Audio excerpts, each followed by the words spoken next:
ஆ ஒரு நாளா 2 நாளா 3 வாரம் கிட்டத்தட்ட 21 நாள் என்னோட பிரியாணி நான் சாப்பிடாம இருந்து இன்னைக்கு தான் சாப்பிட்றேன். இது எனக்கு எப்படி இருக்குன்னா, ஏதோ ஒரு ஃபாரினுக்கு போயிட்டு இல்லை ஒரு பாலைவனத்தில் போயிட்டு ஒரு 5-6 வருஷம் இருந்துட்டு அதுக்கப்புறம் ஒரு நல்ல சாப்பாடு கிடைச்சா எப்படி இருக்கும் அந்த மாதிரி ஒரு ஃபீலிங்கு. உண்மையாகவே இதை நான் வீடியோக்காக சொல்லவே இல்லை. எனக்கு இந்த பிரியாணியை சாப்பிடும்போது ஃபர்ஸ்ட் நாளாக சரியான ஒரு ஃபீலிங்கு. வீடியோ எடுக்கிறதெல்லாம் மறந்து நான் மட்டும் பேசாமல் அமைதியாக சாப்பிட்டுட்டு இருக்கேன். அதனால தான் ஃபர்ஸ்ட் நாளாக தனியாக வேற ரெக்கார்ட் பண்ணிட்டு இருக்கேன் இந்த வீடியோவை. ஸோ அந்த அளவுக்கு டேஸ்ட் வந்து நாக்கில் அப்படியே நாட்டியம் ஆடுது. இத்தனைக்கும் இது வந்து நம்ம கிட்ட இன்னைக்கு பிரியாணிக்கு ட்ரைனிங் வந்து ஒரு அண்ணா தான் சமைச்சிருந்தாரு. வேற லெவலில் வருது பிரியாணி. டே டு டே வந்து டேஸ்ட் கூட்டிகிட்டே போகுது. எப்படி சொல்றதே தெரில. அப்படியே அந்த பிரியாணி ஆனியன் ரைத்தா கத்திரிக்காய் பிரிஞ்சால் எல்லாத்தையும் ஸ்வைட்டி வச்சு அடிச்சு உள்ள இறக்குனா அப்படியே ஃபுல் வைப் ஏறுது. எனக்கு எப்படி சொல்றது, வெற்றிமாறன் சொல்லுவார்ல டைலாக், அந்த மாதிரிலாம் சொல்லணும்லாம் தோணுது. பட் வரல.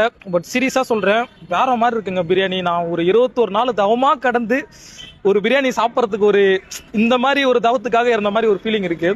பட் என்னன்னா, இவ்வளோ நாள் கடந்து நான் வந்தது மட்டும் இல்லாமல் எனக்கு இன்னைக்கு மொதல் பிரியாணி நான் தான் சாப்பிடணும்னு ஒரு ஆசை. பட் கடையில் வந்தோடனே மொதல் பிரியாணி சாப்பிட முடியல. சரி எப்போ சாப்பிடலாம்னு பார்த்துட்டே இருந்தேன். சென்டரில் ஒரு 1/2 கேப் கொஞ்சம் ஃப்ரீயாக, 1/2 கழிச்சு கொஞ்சம் ஃப்ரீயாக இருந்துச்சா, அப்படியே போட்டு உக்காட்டேன். என்னன்னா இலை மட்டும் வாழை இலை இல்லை. ஸோ அது மட்டும் கொஞ்சம் கஷ்டமாக இருக்குது. நெக்ஸ்ட் இலையை போட்டுடலாம்.